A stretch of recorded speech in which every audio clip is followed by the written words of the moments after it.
Hello, my name is Jonathan Cruz, and I am a product marketer here at Emerson Test and Measurement. And in this video, I'm going to be walking you through how to generate reports within TestStand for simple pass-fail results, as well as more detailed and traceable reporting for all of your units under test. Now here I have TestStand opened with example that comes with TestStand itself. It's a simulated mobile device test. So if you have TestStand installed, you can actually follow along and run through this as well.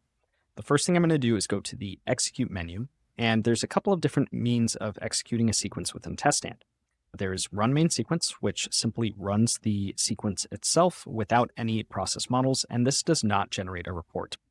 Single pass will run the sequence using a process model, and this will generate a report, as well as test UUTs, which also prompts you to enter a serial number, which you can use to track multiple different units if you're testing multiple devices, for example. And in this case, since it's a simple simulated sequence, I'm just going to run the single pass. Now, when this runs, it's going to prompt me to select which components pass or fail. Again, it's a simulation, which is why it has this dialog here. And in this case, I want all of these to pass. So I'm going to let this run really quick. And once it finishes executing, it will generate a report. And we can see that this unit has passed. This is a very simple report that's been generated. And if we want to add some more detail to this report, we have the ability to customize this within TestStand as well. So if I go to Configure, Results Processing, and under the report line, I can go to the Options button. And here is where I can customize this report further. So we have the ability to customize things like the report file format. TestStand allows you to save your report in a variety of formats, such as HTML, ASCII, XML, and a couple different versions of HTML. We also have the ability to generate a PDF as well. Here, I have the ability to include step-specific information, such as the test limits, or if we have measurements or graphs that are included with that, it will put those in the report automatically as well. Now, I'm going to click OK. And I also have the ability, before I run this, to configure those test results for step-specific settings as well. So, for example, on this power on test step, I can go to the step settings, properties, and under additional results, I have the ability to select specific parameters that get logged. So maybe I only want to have additional results or step-specific information reported for a specific step. This might be useful for validation of your sequence or of code modules, or maybe you only care about the compliance of a couple of different steps, not the whole sequence itself. So I can check parameters and I can log all of those inputs and outputs here as well. So now when I run this, and I'm going to set it to pass as well in this case.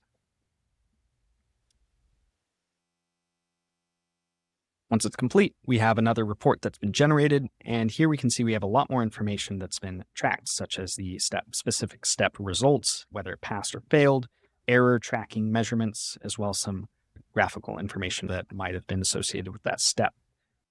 This is really helpful for quality testing, compliance, as well as validating and debugging your sequence.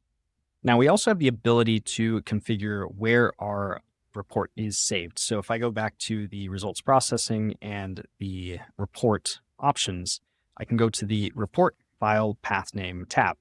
And here I can set it to a fixed report file path, or I can have TestStand generate one using that process model.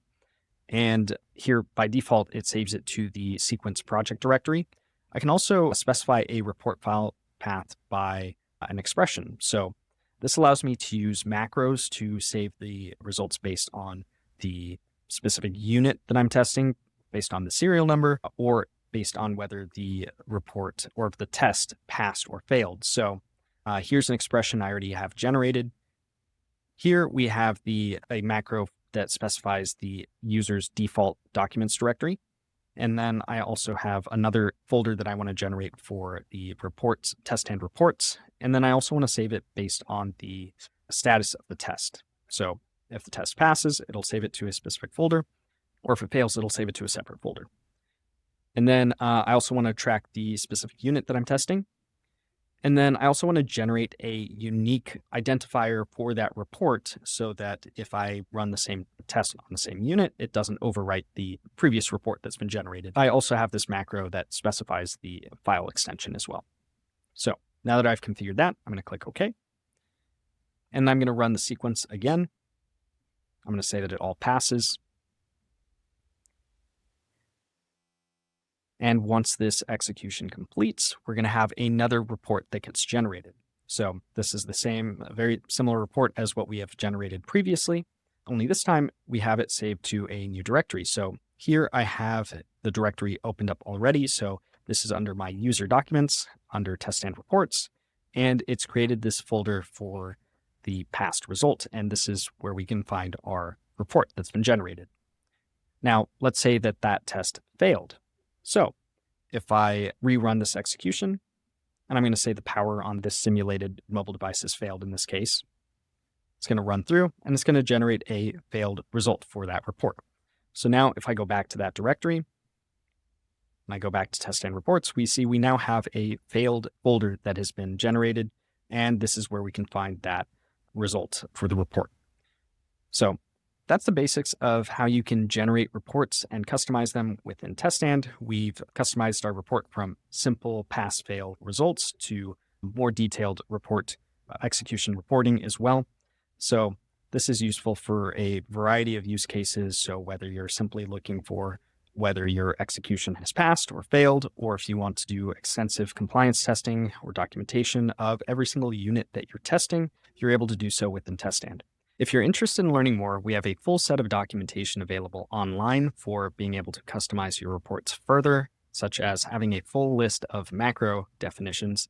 And then we also have a full course available for TestStand, which includes extensive information on how you can customize your reports, such as the layouts, as well as being able to export to external databases.